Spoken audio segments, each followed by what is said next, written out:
베레시트 에클레시아입니다. 오늘 주일 예배는 AI 영상으로 대신합니다.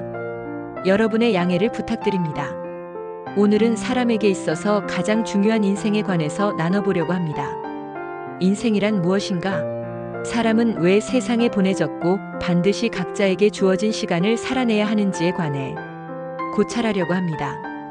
여러분에게 있어서 인생이란 무엇입니까? 여러분은 왜 사나요? 그리고 무엇을 위해서 살고 있나요? 어디로 가고 있는지 알고 있나요? 이 일련의 질문은 결코 철학적 고찰의 대상이나 질문이 아닙니다. 이 질문은 사람에게 주어진 사명입니다. 사람은 이미 영원 속 묵시에서 말씀으로 창조되었습니다. 하나님은 말씀으로 창조된 사람을 고깃덩이 육신의 옷을 입혀서 가상현실, 유한 세상으로 보냈습니다.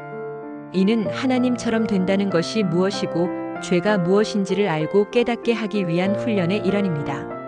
한마디로 인생은 진짜도 전부도 아닌 잠깐 주어진 꿈과 환상으로 훈련 과정입니다. 나는 무엇이 선이고 무엇이 악인지 그 차이를 분별할 수 있다는 착각과 확신에 빠져있는 첫사람 아담. 곧 이성 없는 짐승으로서의 네페시 하야 즉 죽은 시체로 시작해서 무덤에 누워있는 마른 뼈를 일으켜 세워서 마지막 아담으로 새 창조하는 과정이 인생입니다. 고깃덩이 옷을 입으면 사람은 육신의 생각으로서의 자아 곧 육체를 갖게 되고 그 육체와 하나가 되어 선과 악을 멋대로 규정하고 정의에서 마구 휘두르며 다른 사람을 정죄하고 판단하고 심판하는 망나니가 됩니다. 정작 자신은 온전하고 완전하게 스스로 구분한 선과 악을 행위로서 행하지 못하면서 이를 인정하지 않고 아랑곳하지 않으면 재판장을 자처하며 법 위에 군림해서 왕 노릇을 합니다. 자신이 신 곧 하나님이라고 확신합니다. 그리고 눈에 보이는 이 세상이 전부고 진짜라고 여기며 어떻게든 여기에서 오랫동안 살기를 소망합니다.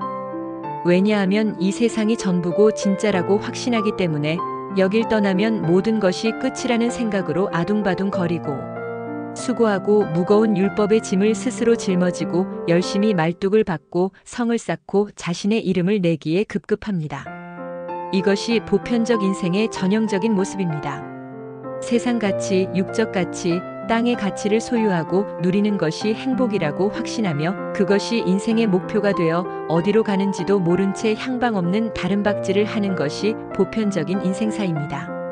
하지만 하나님의 택함을 입은 아들들은 전혀 다른 인생을 살게 됩니다. 이 꿈속 가상현실 세상은 애굽이며 광야 교회입니다. 보편의 인생들에게 있어서 이 세상은 가치 추구의 대상이지만 독생자 아들들에게 있어서 이 세상은 선악나무와 혼의 상태로 하나가 되어 선악의 왕 노릇하고 있는 가짜나 곧 육신의 생각 사람 생각이 다나토스로 죽음당하는 골고다 언덕이고 반드시 무너져야 하는 예루살렘 성전입니다.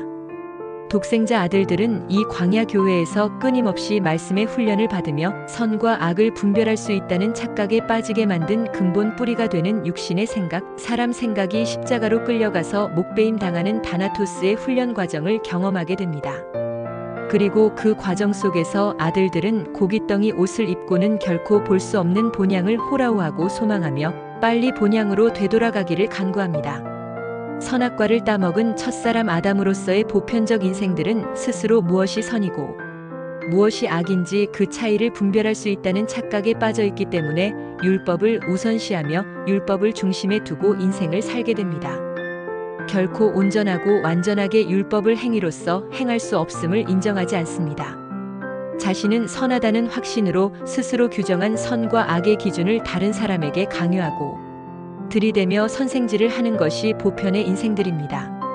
그리고 그들은 스스로 규정한 그 선과 악이라는 율법의 잣대를 동력 삼아서 세상 가치, 육적 가치, 땅의 가치를 열심히 추구하며 각자 자신이 구축한 창고에 열심히 율법을 행해서 수확한 썩어져 없어질 땅의 가치를 쌓아두고 스스로 만족감에 사로잡혀 벌거벗은 맹인으로 살아갑니다.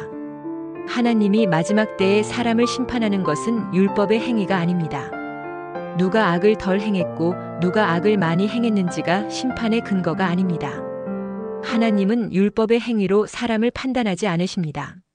하나님은 선악으로 사람을 판단하지 않으십니다. 하나님이 마지막 때에 사람을 판단하는 근거와 기준은 말입니다.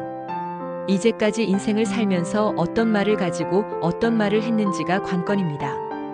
그것은 곧 진리냐 비진리냐의 문제입니다.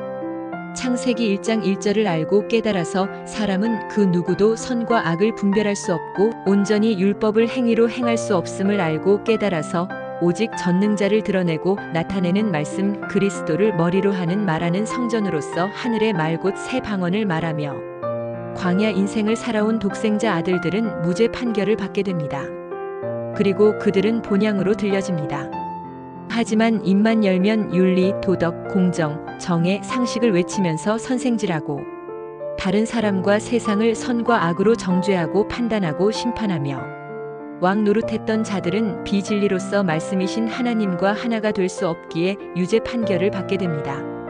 그들은 영원히 유황불 연못에 던져지고 결코 그 율법의 무덤에서 나오지 못합니다. 명심하십시오. 인생은 진리와 비진리의 싸움입니다. 여러분이 어떤 말을 하고 있는지에 주목하십시오. 스스로 선하다고 자부하며 율법의 왕 노릇을 하고 있습니까? 그렇다면 당신은 적어도 지금 상태에서는 영원한 멸망입니다. 눈에 보이는 이 세상이 전부고 진짜가 아니라고 분명히 말씀드립니다. 제 일방적인 주장이 아님을 깨닫기 바랍니다. 반면 여러분이 창세기 1장 1절을 알고 깨달아서 성령을 구하고 찾고 두드리며 전능자를 드러내고 나타내는 말씀 그리스도를 머리로 하는 말하는 성전으로 새 창조되고 있다면 여러분은 진리입니다. 이미 하늘로 들려진 독생자 아들입니다. 당신은 지금 어떤 말을 가지고 어떤 말을 하고 있는지 냉철하게 점검해 보기 바랍니다. 오늘도 시청해 주셔서 고맙습니다.